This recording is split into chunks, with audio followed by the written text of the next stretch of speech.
오늘 말씀의 제목은 너희 귀에 담아두라, 너희 귀에 담아두라 라는 제목으로 하나님 말씀 보겠습니다.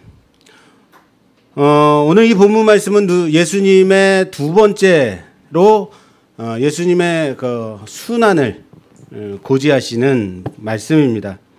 첫 번째로 예수님의 순환을 말씀하시는 부분은 너희는 나를 누구라 하느냐라고 물으시면서 주는 하나님의 그리스도십니다 라고 하니까 그래 내가 예루살렘으로 올라가 고난을 당하고 죽임을 당할 것이다 라고 말씀하시는 부분이 첫 번째 순환 예고죠.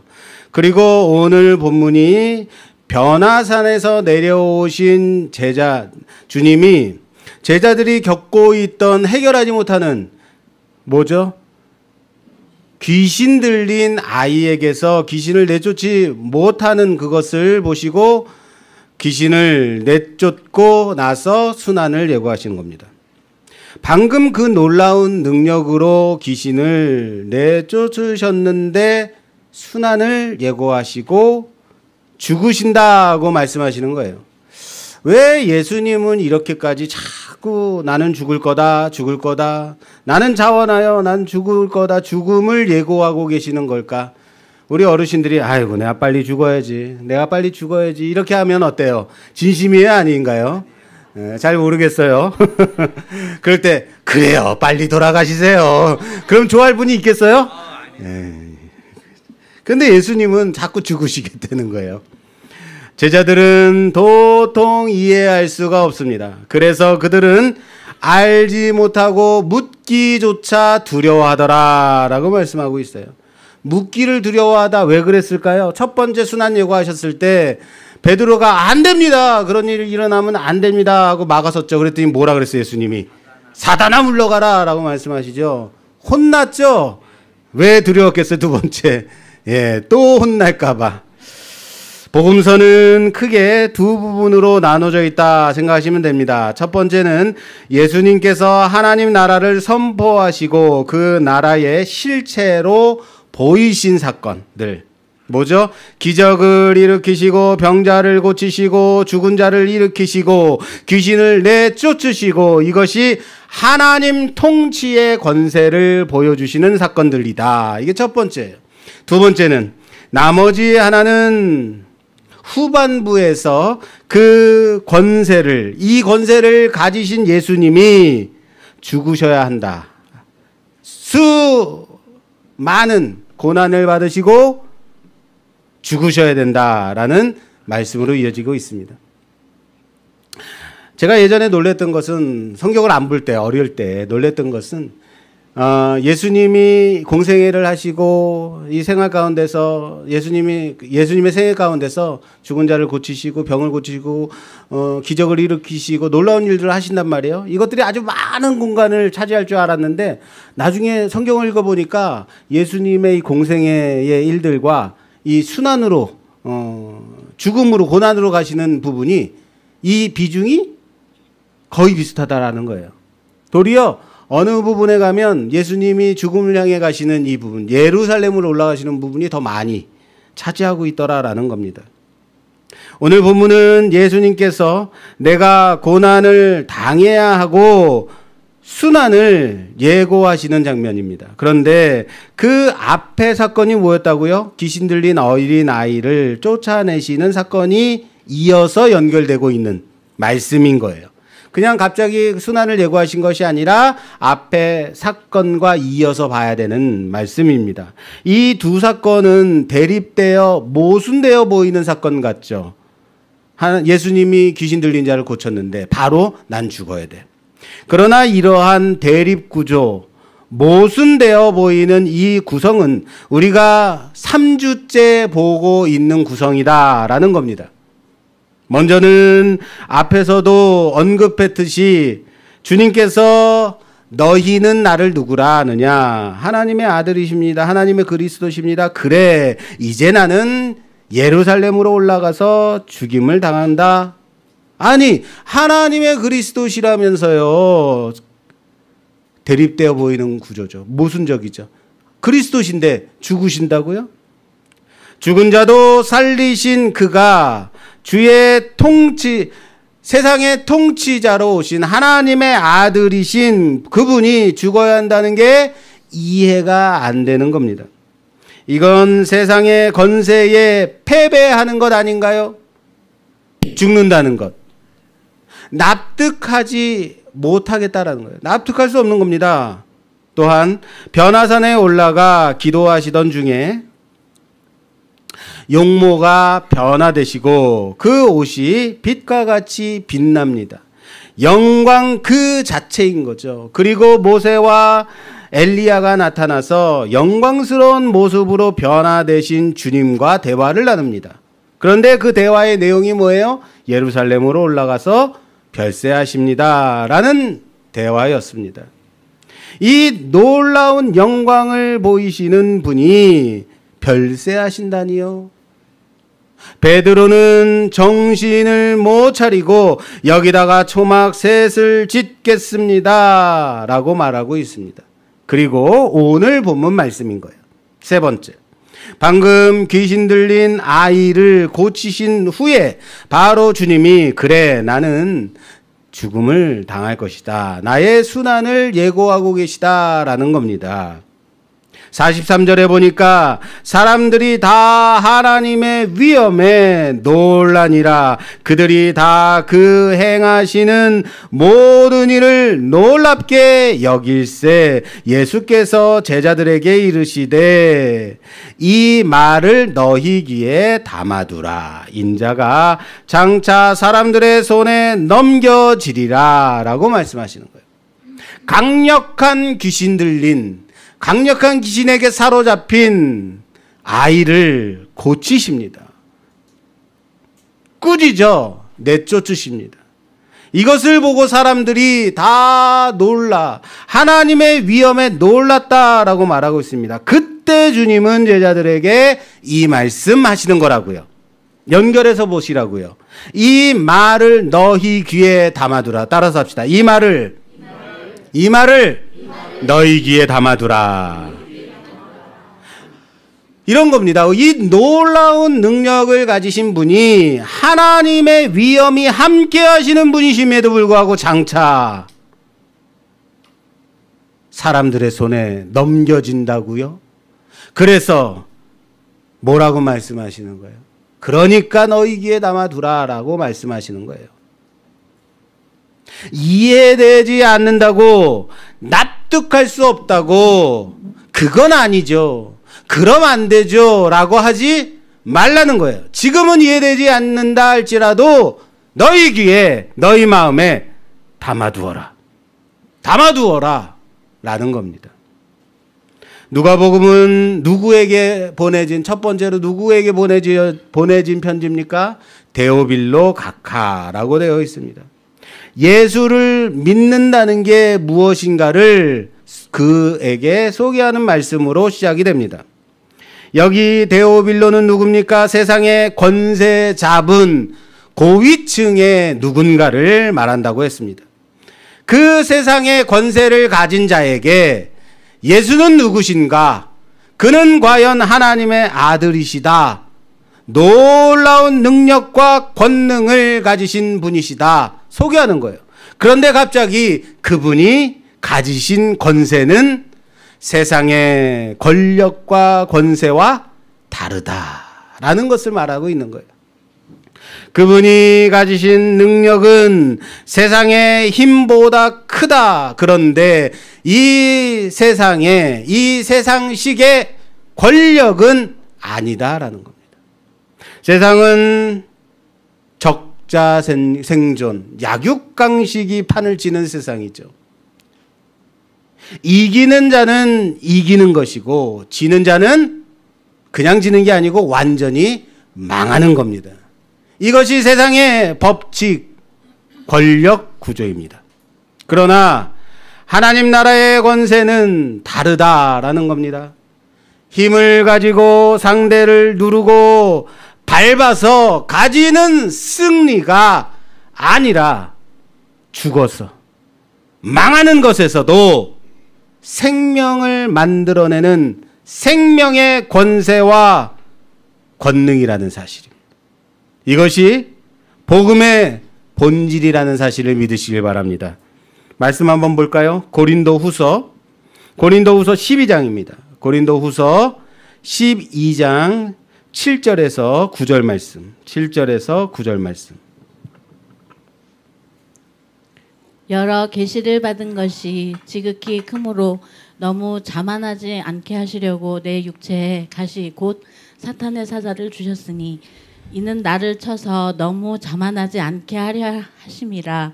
이것은 내게서 떠나가게 하기 위하여 내가 3번 주께 간구하였더니 나에게 이르시기를 내 은혜가 내게 족하도다. 이는 내 능력이 약한 데서 온전하여짐이라 하신지라. 그러므로 도리어 크게 기뻐함으로 나의 여러 약한 것들에 대하여 자랑하리니 이는 그리스도의 능력이 내게 머물게 하려 함이라. 아멘. 고린도후서에서 사도 바울은 내가 여러 계시를 많이 받았으나 나로 하여금 자족하라고 사단의 가시를 주셨다라고 고백하고 있습니다. 이 사단의 가시가 무엇인지는 정확하게 알 수는 없습니다만 바울의 육체의 질병으로 말들을 합니다. 다메섹 도상에서 예수님의 놀라운 광채를 봤을 때 그는 시력의 많은 부분을 상실하게 되었다. 그래서 저시력인이 되었다라고 하는 설도 있고요. 그가 간질이 있어서 간혹 거품을 물고 쓰러지기도 했다라고 보는 설도 있습니다. 여러분 생각해 보세요. 사람들을 앞에 두고 설교를 하고 있다가 갑자기 거품 물고 쓰러지면 덕이 되겠어요? 안 되겠어요? 아이고 네 병이나 고쳐 뭐 이러지 않겠습니까? 이것을 육체의 질병이 얼마나 이 육체의 질병이 견디기 힘들었으면 사단의 가시라고까지 말할 정도예요. 사도 바울이 이것은 사단의 가시야 라고 말할 정도. 그래서 이것이 내게서 떠나가기를 위해서 바울이 몇 번이나 기도했다고요? 3번을 기도했단 말이에요. 바울이 3번을 기도했다라는 것은요, 정말 목숨을 걸고 하나님 앞에 진심으로 진정으로 기도한 것을 말합니다. 그냥 우리가 하나님 이거 해주세요, 하나님 저거 해주세요, 맨날 나와서 하는 그런 기도, 저는 수천 번도 했죠, 그죠? 근데 이런 기도가 아니라는 거예요. 저거 해주세요, 이거 해주세요가 아니라 정말 목숨을 내놓고 하나님 이 사단의 가시를 내게서 꺼내주십시오. 그런데 하나님의 대답이 뭡니까? 내 은혜가 내게 족하다라는 응답인 겁니다. 그런데 바울이 크게 기뻐하고 있습니다. 아니, 하나님이 안 들어주셨어요. 응답하지 않으셨어요. 그런데 크게 기뻐하고 이는 내 연약함을 자랑하여 그리스도가 내 안에 머물게 하려 합니다 라고 말하고 있어요. 이는 내가 약한 그때에 강함이라. 할렐루야. 바울의 고백입니다. 세상 권력과 하나님 나라의 권세 차이가 여기 바울의 인생 가운데 있다라는 겁니다. 예수를 믿고 하나님의 백성으로 산다는 것이 자연주의 법칙을 완전히 배제하는 것은 아닙니다. 자연주의는 무엇입니까? 인과의 법칙입니다. 콩 심은 데 콩 나고 팥 심은 데 팥 나는 거예요. 노력하고 힘내서 결과를 도출해내는 법칙. 그리고 이 법칙은 하나님 통치의 원칙이기도 합니다. 완전 배제되는 것이 아니라고요. 지금 바울도 그 얘기하는 거예요.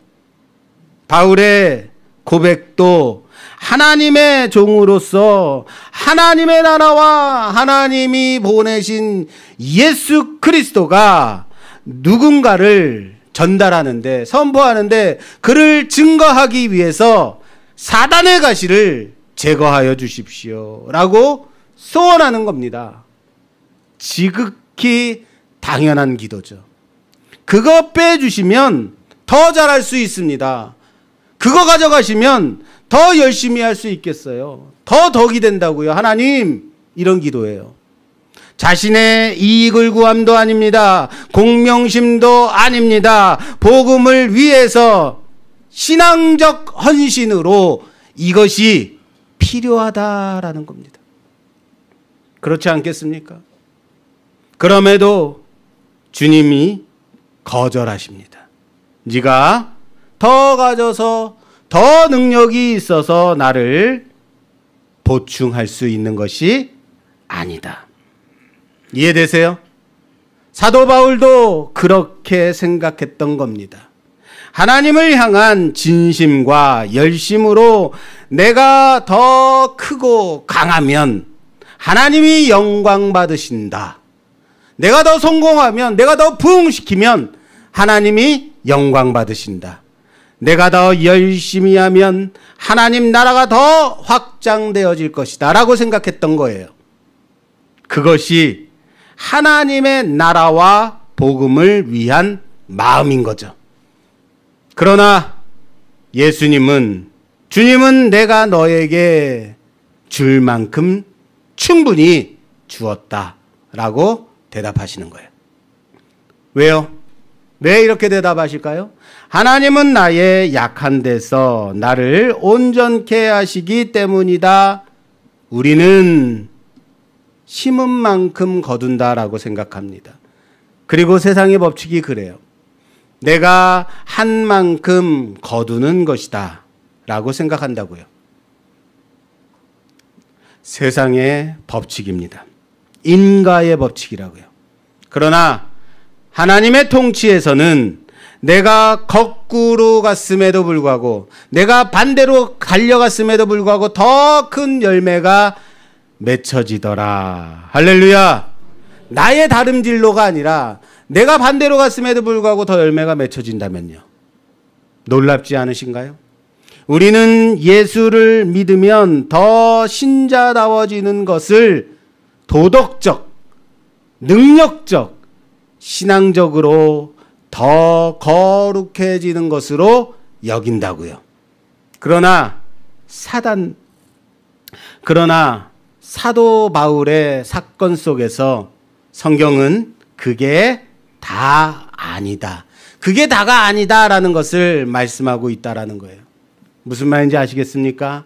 주님은 이렇듯이 당신의 순환을 예고하고 계신데 제자들은 무엇을 하고 있었나?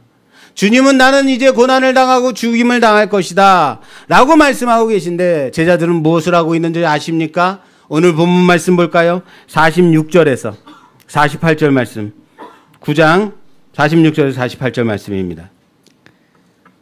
제자 중에서 누가 크냐 하는 변론이 일어나니 예수께서 그 마음에 변론하는 것을 아시고 어린아이 하나를 데려다가 자기 곁에 세우시고 그들에게 이르시되 누구든지 내 이름으로 이런 어린아이를 영접하면 곧 나를 영접하며 또 누구든지 나를 영접하면 곧 나를 보내신 이를 영접함이라. 너희 모든 사람 중에 가장 작은 그가 큰 자니라. 아멘. 아멘.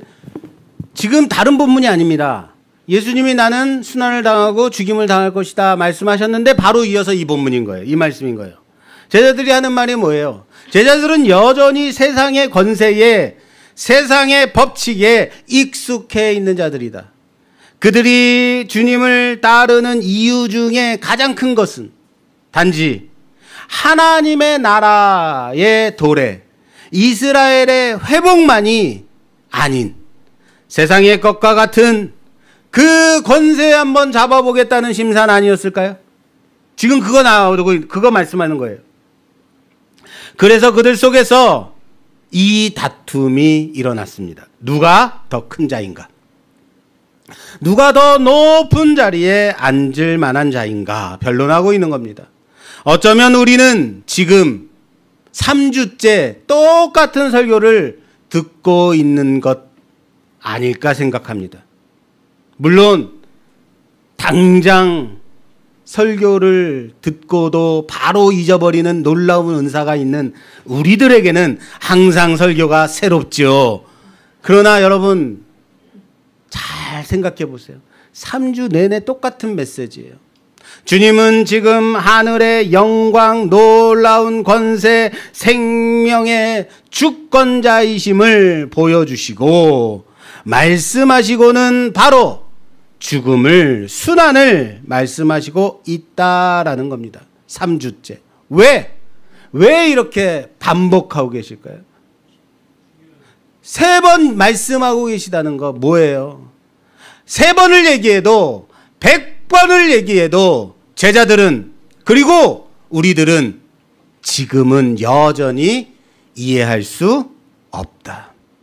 그래도 들어라. 귀에 담아두라. 마음에 담아두라. 라고 말씀하시는 겁니다. 반복적으로 강조하심이죠. 귀신을 쫓고 죽은 자를 살리시는 주님이 죽게 된다고 하십니다. 그래서 제자들이 그럼 하나님의 나라는 어떤 나라인가? 의문을 가지게 되는 겁니다. 권세는 누가 가지게 되는 것인가? 누가 더 큰 자인가? 하고 변론할 때 예수님께서는 한 아이를 자기 곁에 세우시고 말씀하십니다. 너희 모든 사람 중에 가장 작은 그가 큰 자니라. 따라서 합시다. 너희 모두 중에 가장 작은 자가 큰 자니라. 작은 자가 큰 자래요. 왜 어린아이를 세웠을까요? 왜 어린아이를 곁에 두셨을까요? 어린아이는 어떤 사람이에요? 권력과 가장 거리가 먼 자이기 때문에. 어린아이가 권력을 잡고 있을 수 있습니까? 없어요. 권력과 가장 거리가 멉니다. 이기기 위해서 상대를 격파시킬 수 있는 능력이 하나도 없는 존재로서의 어린아이인 거예요. 천국에서의 큰 자는 누구일까요? 누구라고 말씀하시나요? 이 땅에서의 큰 자는 자신이 쌓은 업적과 관계가 있습니다. 내가 무엇을 했느냐, 무슨 일을 해 놓았느냐에 관심이 있다고요. 그게 큰 자예요. 많은 일을, 많은 성과를, 많은 업적이 있는 사람을 우리는 큰 사람이라고 합니다. 세종대왕 큰 대왕입니다. 대왕입니다. 왜요? 한글도 창제하고 과학적으로 문명도 많이 발달시켰죠. 뭐가 있습니까? 그 안에 업적이 있다고요. 그겁니다. 세상은 업적에 관심이 있더라. 그러나 기독교는 어떤 존재가 되는가에 관심이 있습니다. 뭐라고요? 어떤 존재가 되는가. 같은 병행 본문인 마태복음 보겠습니다. 마태복음 7장 21절에서 23절 말씀 봉독해 주시겠어요? 나더러 주여 주여 하는 자마다 다 천국에 들어갈 것이 아니요 다만 하늘에 계신 내 아버지의 뜻대로 행하는 자라야 들어가리라. 그 날에 많은 사람이 나더러 이르되 주여 주여 우리가 주의 이름으로 선지자 노릇하며 주의 이름으로 귀신을 쫓아내며 주의 이름으로 많은 권능을 행하지 아니하였나이까 하리니 그때에 내가 그들에게 밝히 말하되 내가 너희를 도무지 알지 못하니 불법을 행하는 자들아 내게서 떠나가라 하리라. 아멘. 예수님은 뭐라고 말씀하세요? 아버지의 뜻대로 행한 자가 천국에 들어간다라고 말씀하십니다. 아버지의 뜻이 무엇일까요?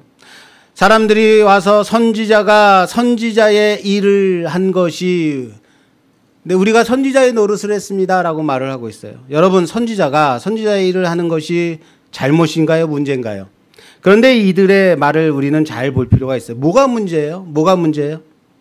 주여 주여 우리가 주의 이름으로 선지자 노릇하며 주의 이름으로 귀신을 쫓아내며 주의 이름으로 많은 권능을 행하지 아니하였나이까? 라고 말하고 있어요. 누구의 이름으로 했어요? 주님의 이름으로. 뭐가 잘못됐어요? 주님의 이름으로 했다는 거예요. 주님의 이름으로. 그런데 주님은 이들을 뭐라고 말씀하시냐면 불법을 행한 자들아 내게서 떠나가라. 와, 뒷골이 싸하지 않으십니까? 여러분, 뭐가 잘못됐는지를 잘 보셔야 돼요. 이들이 주님 앞에 내세우고 있는 것이 무엇입니까? 주님 앞에 우리가 이러이러한 일을 했습니다 라고 내세우는 게 뭐예요? 자신들이 행한 선지자 노릇, 귀신을 쫓아내고 많은 권능을 행했다라는 것. 이들은 지금 그들이 한 것 내세우고 있더라라는 겁니다. 뭐예요? 업적주의. 그러나 중요한 것은 뭐라고 그래요? 너희가 무엇을 했느냐가 아니라, 너희가 무슨 업적을 세웠느냐가 아니라 아버지의 뜻대로 행했느냐. 중요한 것은 아버지의 뜻대로 행했느냐입니다. 무엇을 했느냐가 아닙니다. 어떠한 존재로 살고 있느냐. 내 삶에서 하나님의 뜻이 이루어지고 있는가, 이거라고요. 아시겠어요? 귀신이 왜 쫓겨갔을까요? 주님이 주신 능력입니다. 주님의 이름입니다. 어떻게 많은 권능을 행할 수 있었을까요? 그렇습니다. 주님이 주신 능력이라고요. 그것 때문에 능력을 행한 거라고요. 나의 능력이 아니라고요. 그런데 그거 가지고 우리가 그런 것들을 했습니다. 자부하는 거예요. 나는 이런 능력이 있어요. 그러나 주님은 이것을 뭐라고 말씀하세요? 불법을 행하는 자들아. 이 세상에서는 이것이 중요합니다. 무엇을 했느냐. 우리도 마찬가지 아닌가요? 저 사람 훌륭해, 대단해 라고 할 때 우리의 관심은 그 사람의 업적과 스펙에 있더라 라는 겁니다. 그 사람이 무엇을 했는가, 무엇을 가졌는가, 무엇을 해 놓았는가 판단하더라라는 거예요. 예수님이 주신 그 달란트, 예수님이 주신 능력과 은사 가지고 했으면서 그 행한 것에 대해서 그 사람의 업적으로 평가하더라라는 겁니다. 사랑하는 여러분, 우리가 기도할 때 응답이 무엇으로 응답받았다고 하냐면 내가 갖고자 하는 것을 받았을 때 그것을 기도에 응답받았다라고 생각합니다. 그래서 하나님은 왜 내 기도에 응답하지 않으시는가? 응답될 때까지 기도해야겠다. 계속해서 기도하는 거예요. 그러나 기도는 항상 100% 하나님의 응답이 있다는 사실을 믿으시길 바랍니다. 몇 퍼센트라고요? 우리가 기도할 때마다 하나님은 항상 응답하세요. 아, 이상하다. 그런 것 같진 않은데. 문제가 뭐예요? 그 중에 98%는 안 돼 라는 응답이에요. 이미 하나님이 응답하셨다고요. 그것이 뭐라고요? 안 돼. 또는 기다려. 하나님이 안 돼라고 하시면 왜 안 되지? 라고, 왜 안 돼라고 말씀하실지 고민해야 되는 거예요. 점검해야 되는 거예요. 하나님께 기도했더니 선지자 노릇했다, 병을 고쳤다, 귀신을 쫓아냈다 라고 응답받았다라고 한다면 왜 이런 능력과 실력을 나에게 주셨을까? 고민해야 된다라는 거예요. 이해되세요? 무슨 말인지? 우리는 무엇을 했느냐가 아니라 하나님이 왜 나에게 이렇게 하셨을까, 하게끔 하셨을까 고민하라는 거예요. 하나님의 뜻이 무엇인지 고민하는 것. 그래서 예수님이 말씀하시는 겁니다. 아버지의 뜻대로 행하는 자. 따라서 합시다. 아버지의 뜻대로 행하는 자. 그리고 주시는 말씀입니다. 우리는 항상 사람의 업적에 관심이 있다라고 했습니다. 무엇을 했는가, 무엇을 해 놓았는가, 무엇을 쌓아 놓았는가. 그러나 하나님은 그가 어떤 사람이 될 것인가에 관심이 있다라는 사실을 믿으시길 바랍니다.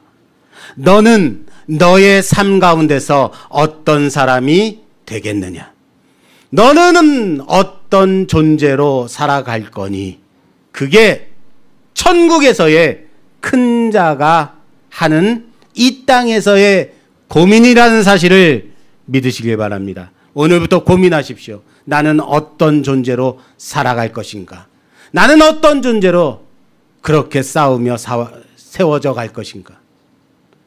천국문 앞에 베드로가 지키고 서 있다고 합니다. 선교사가 막 올라왔다고 해요. 천국문에 이르렀어요. 베드로 사도님, 나 좀 들여보내주세요.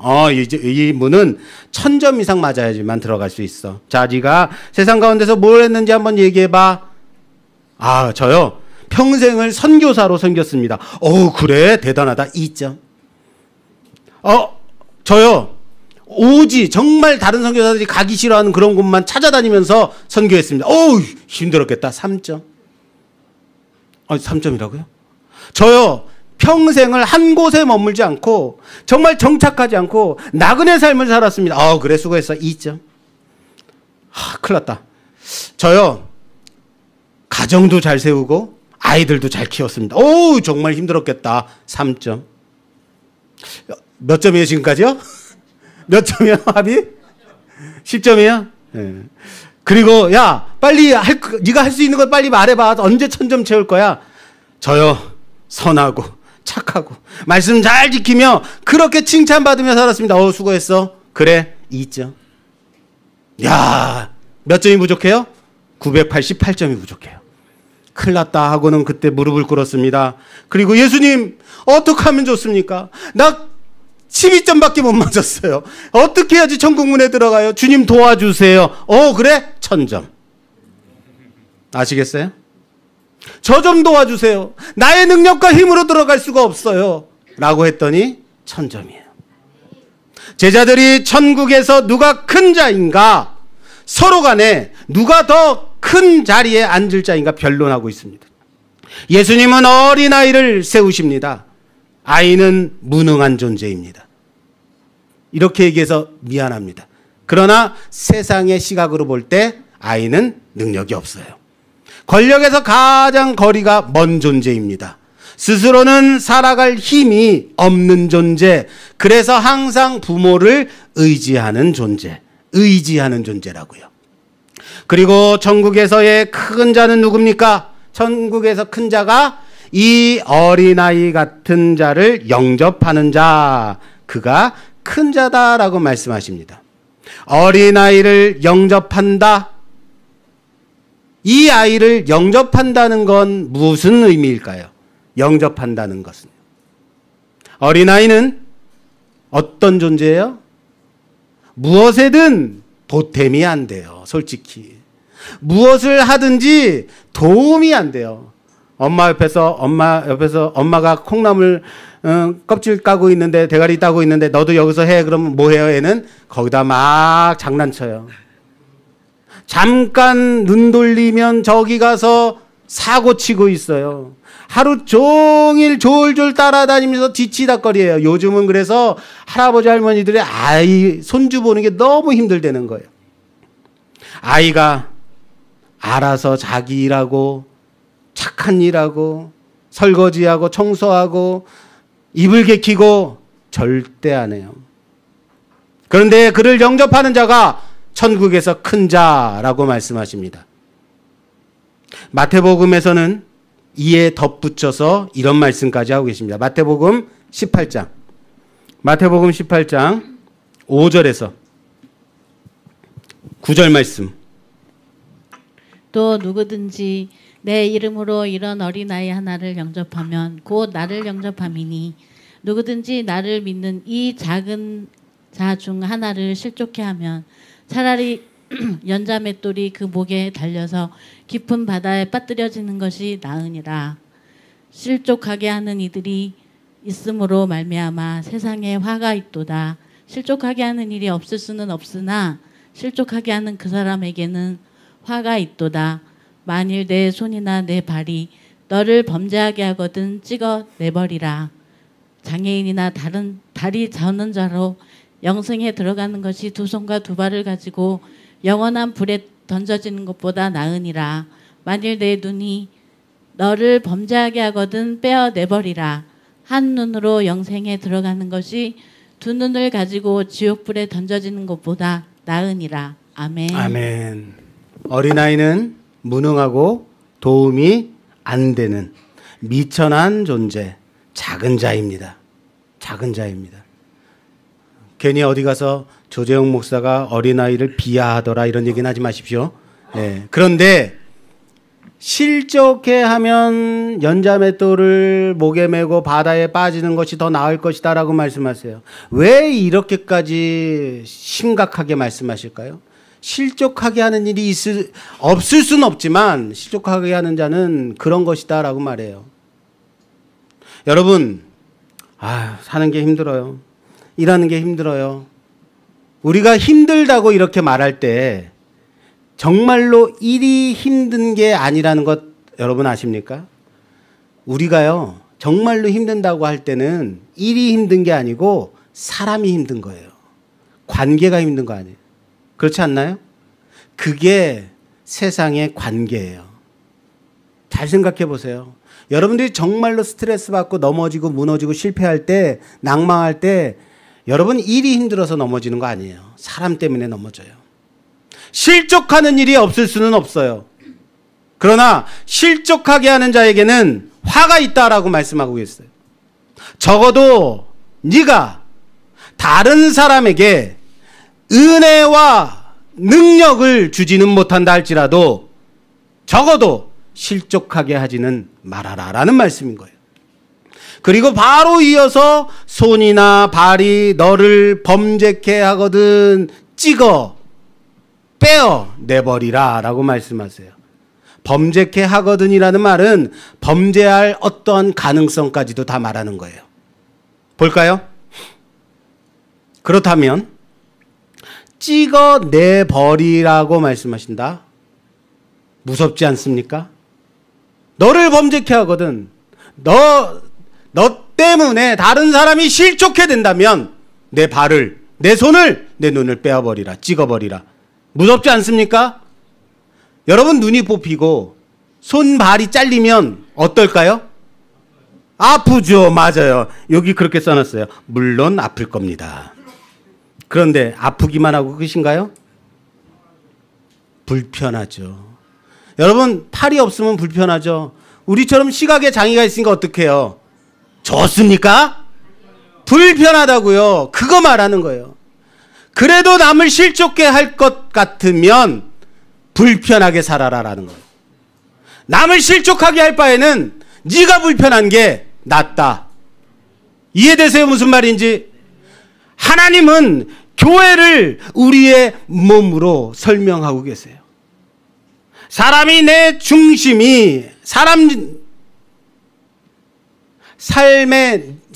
내 중심이 아니라 하나님 중심이어야 한다라는 거예요. 내가 원하는 것만을 위해 기도하고 받는 게 아니라 다른 사람을 실족치 않기 위해 내 불편함을 감당할 수 있어야죠. 그 불편함이 팔이 잘리고 눈이 뽑히고 발이 잘리는 불편함이라 할지라도요. 내 아픔을 감당한다면 하나님의 마음으로 이 땅을 살아가는 자가 큰 자인 거예요. 신앙의 기준이 내 중심이 아닙니다. 내게 붙여준 자 중심이어야 합니다. 따라서 합시다. 신앙의 중심은 내게 붙여주신 자 중심이어야 한다. 너는 왜 그딴 식이야? 너는 왜 그렇게밖에 안 돼? 너는 왜 여전히 이러니? 아니라고요. 그 사람 중심으로 보세요. 그게 신앙입니다. 기본을 해라. 불편함을 감수해라. 적어도 영광 돌리지는 못한다 할지라도 불편함 감당하겠습니다. 여기까지는 가야죠. 그게 하나님 나라에서의 큰 자입니다. 천국은 업적으로 판단하는 곳이 아니라고 했습니다. 사람을 세우는 곳입니다. 내게 붙여주신 사람을 세우는 곳. 세상은 가치 없으면 버리고 맙니다. 소모품으로 사용하기만 합니다. 교회에서 일할 때 부족한 사람이 붙여지기도 하고 모자란 사람 붙여주기도 합니다. 교회는 잘하는 사람만이 모여서 하는 곳이 아닙니다. 그래서 저는 말씀교회가 소망이 있는 교회라고 생각합니다. 많이들 부족하시네요. 그럼 부족한 사람이 붙으면, 모자란 사람이 붙으면 누군가는 부족한 일, 잘 못하는 그들을 섬겨야겠죠. 그러다 보면 일을 하는데 어때요? 걸구치죠. 귀찮을 수 있죠. 그럼에도 일 잘하는 사람은요, 능력 있는 사람은요, 그들을 섬기면서 두목까지 해야 되는 거예요. 왜 나만 이렇게 시켜요? 그게 네가 해야 되는 거야. 그게 교회인 겁니다. 교회는 일의 성취가 목적이 되어서는 안 됩니다. 사람을 세움이 목적이기 때문입니다. 아버지의 뜻인 거예요. 교회는 좋은 사람들만 모이는 곳이 아니라고요. 제발 교회에 대한 환상을 깨뜨리십시오. 교회는 죄인들이 모이는 곳입니다. 신앙은 이기적이지 말아야 한다고요. 교회에 오면 당연히 보기 싫은 사람이 있어요. 그래서 내 자신을 부인해야 되는 거예요. 아시겠어요? 어린아이를 붙여줘요. 왜 나는 맨날 이런 애들만 붙여주시지? 왜 내 주변에는 왜 이런 사람들만 밖에 없지? 불만하지 말라고요. 쓸모없는 자, 일 못하는 자만 붙여주시나? 그건 그들을 섬겨야 하는 자 되라고 붙여주신다면, 영접하는 자 되라고 붙여주신다면요, 그게 아버지의 뜻이라면요, 그게 천국에서의 큰 자라면요, 일 잘 못하는 자, 업적 있는 자가, 일 잘하는 자, 업적 있는 자가 아닙니다. 신앙은 섬김에서 시작됩니다.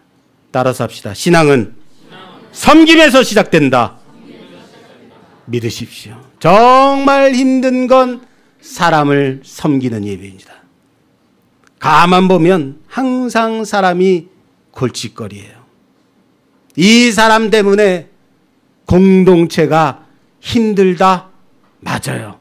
그런데 천국은 그런 자를 알아주라 라고 하시는 겁니다.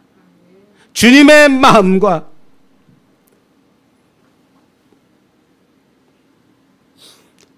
아버지의 눈이 이런 자를 향해 있다면 그곳을 바라보는 자가 큰 자인 거죠. 왜요?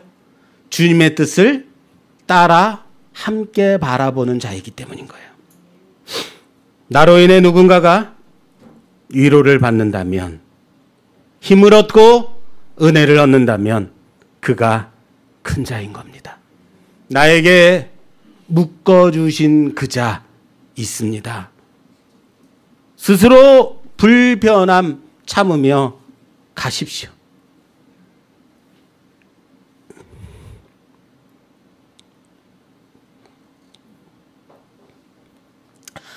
다른 가치로 살겠다고 결단하십시오. 하나님은 이런 자를 기뻐하신다고요. 팔이 잘리는 아픔, 눈이 뽑히는 아픔, 아무것도 아니에요. 그것 때문에 불편해져도 주님과 동행하는 이 기쁨 생각하며, 내게 묶어주신 자를 생각하며 큰 자 되십시오. 세상에서의 큰 자가 아니라, 이 땅에서의 큰 자가 아니라, 세상 권세 잡은 자의 큰 업적이 아니라 하나님 나라의 큰 자로 아버지의 뜻을 이루는 자